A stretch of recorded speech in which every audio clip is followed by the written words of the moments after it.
శ్రీలలిత రహస్య నామ మహిమ తెలియగరారండి, నామ మహిమ తెలియగరారండి.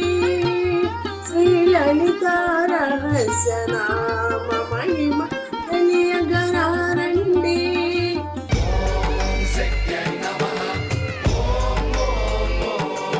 తెలుగు క్యాపిటల్ భక్తి టీవీకి స్వాగతం, సుస్వాగతం. నేను శ్రీలక్ష్మి. ఈరోజు మనతో సంస్కృత పండితురాలు, సంస్కృతంలో గోల్డ్ మెడలిస్టు, జ్యోతిష నిపుణులు, కవయిత్రి, రచయిత్రి, ప్రముఖ ఆధ్యాత్మికవేత్త డాక్టర్ శ్రీ కుప్ప విజయశ్రీ గారు మన ముందున్నారు. విజయశ్రీ గారు నమస్కారం అండి. నమస్కారం శ్రీలక్ష్మి గారు. మనము అమ్మవారి నామ మహిమలు చెప్పుకుంటున్నాం. ఆమె నామమే ఎంతో మహత్యం. ఆ నామ మహిమలో భాగంగా ఈరోజు ఏ నామం వివరిస్తారు, వివరించండి. ఇవాళండి మనకి చాలా ముఖ్యమైన నామం ఇది. ఎందుకంటే నేత్ర వ్యాధి లేని వాళ్ళు లేరు. ఏదో ఒక రకంగా అందరికీ కళ్ళజోడు. షుగర్ కదండి ముందు. క్యాట్రాక్ట్ ఆపరేషన్ వాళ్ళు పెద్దవాళ్ళు, మనబోటి వయసు వాళ్ళు. చిన్నపిల్లలకి కూడా షుగర్ వ్యాధులు వచ్చేస్తున్నాయిగా. షుగర్ వ్యాధి ఒకటి, టీవీ వాచింగ్ ఒకటి, సెల్ ఫోన్ టీవీతో అందరికీ కళ్ళ వ్యాధులు వస్తూనే ఉన్నాయి. పుట్టిన పిల్లల దగ్గర నుంచి అతి 90 ఏళ్ళ ఎల్కేజీ పిల్లవాడే కళ్ళతోటితో ఏంటండి, అన్నప్రసన అనేవాడు కూడా అన్నప్రసన, అన్నం తింటూ ఉంటే సెల్ ఇవ్వాలి. వాళ్ళ కళ్ళదోళ్ళు వచ్చేస్తున్నాయి. ఆ టైం అన్నప్రాసనకి వాడు పాకాలంటే వాడికి సెల్ ఇవ్వాలి. అక్కడి నుంచి వాడు స్కూల్లో చేరి వెళ్ళడానికి కూడా సెల్. అన్నప్రాసనకి ఆ సెల్ పెడితేనే వాడు చకచకా పాకుతున్నాడు. ఒక స్టెప్ కూడా ముందుకు వెళ్ళాడు. అందుకని ఈ నేత్ర సమస్యలతో బాధపడే వాళ్ళకి అద్భుతమైన నామం ఉందండి. అది చక్కగా అమ్మవారు మనకి పుస్తకంలో ఎంత బాగా చెప్పిందంటే, వక్త్రలక్ష్మి పరివాహ చలన్ మీనాభలోచన. చూడండి ఎట్లా ఉంది. మీనాభలోచన అమ్మవారు మీనాక్షి కదా. చేపల వంటి కన్నులు గల అమ్మవారు ఎలా కనిపిస్తుంది అంటే వక్త్రలక్ష్మి పరివాహ. వక్త్రము అంటే ముఖం, సంస్కృతంలో వక్త్రము అంటే ముఖం. వక్త్రలక్ష్మి అంటే చూడండి, లక్ష్మీదేవి లాంటి ముఖం అంటారు. లక్ష్మీవాన్ సమితం చేయి అని మనకు విష్ణు శాస్త్రంలో కూడా వస్తుంది. ఆ లక్ష్మీ కళలు ఉట్టిపడుతూ ఉంటాయి విష్ణుమూర్తికి, లక్ష్మీదేవికి. మగవాళ్ళనైతే లక్ష్మీవాన్ అంటారు, లేకపోతే వీణ లక్ష్మీదేవి అంటారు.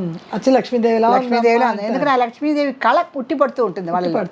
వక్త్రలక్ష్మి పరివాహ చలన్మీనాభలోచన. వక్త్రము అంటే ముఖం అని చెప్పుకున్నాను. దాంట్లో ఆ లక్ష్మీ కళలతో ఉట్టిపడుతున్నటువంటి ముఖంలో వక్త్రలక్ష్మి పరివాహ అంటే ఒక ప్రవాహంలో అటు ఇటు 2 చేపలు కదులుతుంటే ఎట్లా ఉంటుందో, అమ్మవారి ముఖ కాంతి అనేటువంటి ప్రవాహంలో ఆవిడ నేత్రాలు చేపల జంటలాగా కదులుతున్నాయి. ఈ కవిత్వం ఎంత అద్భుతంగా ఉందో చూడండి. ఆవిడ ముఖము ఒక ప్రవహిస్తున్నటువంటి నదీ ప్రవాహంలా ఉంటే దాంట్లో 2 చేపల జంట అటు ఇటు కదులుతుంటే ఎలా ఉందో అలా ఉన్నదట అమ్మవారి ముఖం. ముఖ చంద్ర కళంక బా వచ్చింది చూడండి ఇక్కడ. అబ్బా, అన్ని చోట్ల చాలా మేము ఊరికే బాగా చదువుతున్నాం కానీ బాలో ఇంత గూఢార్థం తెలుస్తుంది. వక్త్రలక్ష్మి పరివాహ చలన్మీనాభలోచన. ఆవిడ లక్ష్మీకాంతులతో ప్రవహిస్తున్నటువంటి ఆవిడ ముఖమండలంలో 2 చేపలు అటు ఇటు కదులుతుంటే ఎలా ఉంటుందో, ఆ సాక్షాత్తు ఆ సదాశివ కుటుంబిని అయినటువంటి ఆ లలితా పరమేశ్వరి యొక్క ముఖము అలా ఉందట. అటువంటి కన్నులు అంటే మీనాక్షి అని ఆవిడకి పేరు. ఎందుకంటే మీనములు వంటి కన్నులు గలది. చేప ఎంత అద్భుతంగా ఉంటుందండి, అది ఈదుతుంటే ఇంకా అందంగా ఉంటుంది. చాలా చాలా. ఇక్కడ వక్త్రలక్ష్మి పరివా చలన్ మీనాభలోచన అని ఎందుకన్నారు? పద్మలోచన అనొచ్చుగా. అవును కదా. పద్మముల వంటి అంటే పద్మరేకుల వంటి కన్నులు గలదని కూడా సాధారణంగా ఉంది. కానీ మీనాభలోచన అని ఎందుకన్నారంటే ఇక్కడే నామరహస్యం ఇక్కడే ఉందండి. నామరహస్యం ఎక్కడ దాగుందంటే దీంట్లో ఈ చేపలు ఏమి ఒక చేపతో ఒక చేప మాట్లాడుకోకల్లా, చూపులు కలిసిన శుభవేళలాగా చూపులతోనే సంతానోత్పత్తి చేసేస్తాయి అవి. అవును కదండి. ఒక చేప ఇంకొక చేప అంటే స్త్రీ పురుష చేపలు ఉంటాయి కదా అక్కడక్కడ ఉండి, ఒకసారి దర్శన మాత్రంతోనే చేపల యొక్క ఉద్భవం జరుగుతుందట. అంటే వీళ్ళు చూడండి, మహారుషులు దేవతలు అందరికీ మానసిక పుత్రులు కలుగుతారు. ఇప్పుడు అదేంటి గణేశుడిని కూడా మహాగణేశ నిర్భిన్న విఘ్నేంద్ర పరిచిత ఒక నామం ఉంది. కామేశుడి యొక్క ముఖాన్ని అమ్మవారు ఒకసారి చూస్తే ఆ గణపతి ఉద్భవించాడని కూడా ఒక నామం ఉంది. అంటే కామేశుడు ఒకసారి అమ్మవారి వంక చూశాట, చూడంగానే గణపతి ఉద్భవించాట. చూసారా? అలా మానసిక పుత్రులు వీళ్ళందరూ కూడా.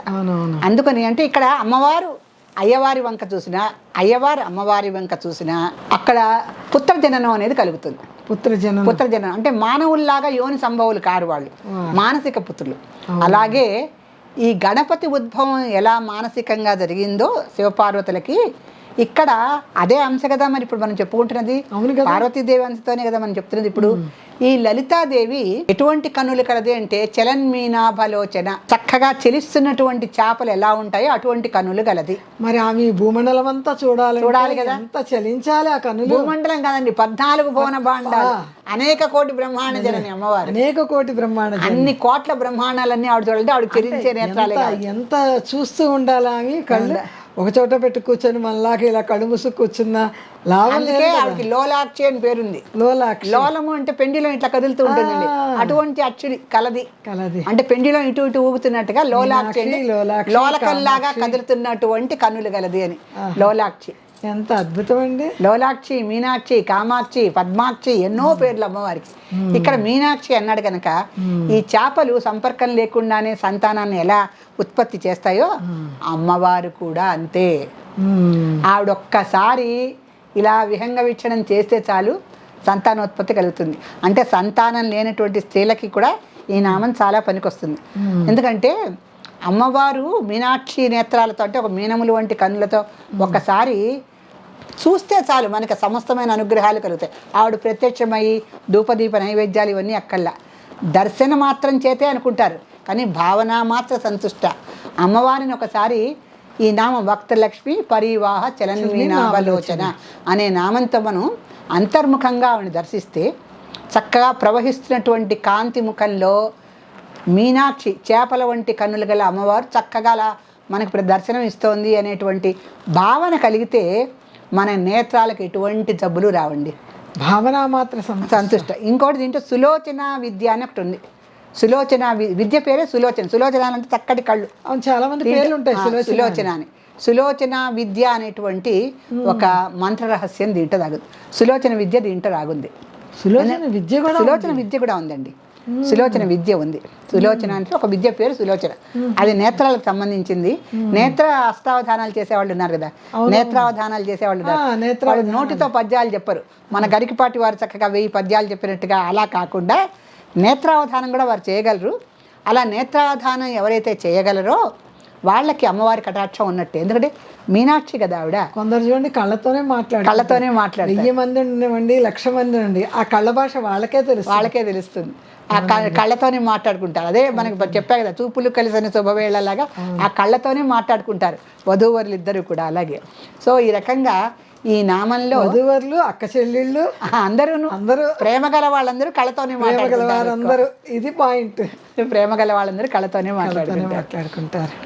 సో ఈ రకంగా నుండి ఈ నామాన్ని చక్కగా 108 సార్లు, అంటే కంటి వ్యాధులు సమస్యలు ఎవరికి ఉన్నా ఈ నామాన్ని 108 సార్లు చక్కగా రోజు కూర్చొని చదువుకుంటే, అంటే పొద్దున పూట కానీ సూర్యోదయానికి లేదా సూర్యాస్తమయానికి ఎప్పుడు వీలుంటే అప్పుడు చదువుకొని ఒకే స్థానం మానసికంగా ఆమె కనుల్ని మనం దర్శించుకుంటూ చదువుకుంటే ఇంకా అద్భుతం. ఆమె చూపు మన మీద ఖచ్చితంగా ప్రసరిస్తుంది. శ్రీమాత్రే నమః. చాలా మంచి విషయం చెప్పారు విజయశ్రీ గారు. ఈరోజు మన సదాశివ కుటుంబంలో ఏ సభ్యురాలకి లలితాదేవి పుస్తక రూపేణ వెళ్తుందన్నది లక్కీ డ్రాలో తప్పకుండా చూద్దామండి మనం.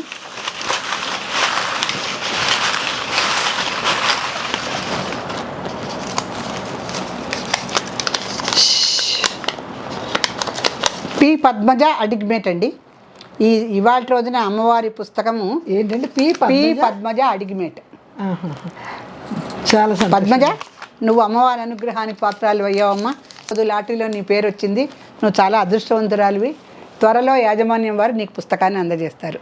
శుభమస్తు. పద్మజ గారు, మీకు తెలుగు క్యాపిటల్ భక్తి టీవీ నుంచి పుస్తకం త్వరలోనే అందుతుంది. పుస్తకం అందుకోగానే పుస్తకం అందినది అని మీరు చిన్న వీడియో తీసి తెలుగు క్యాపిటల్ భక్తి టీవీకి పంపించండి. శ్రీమాత్రే నమః.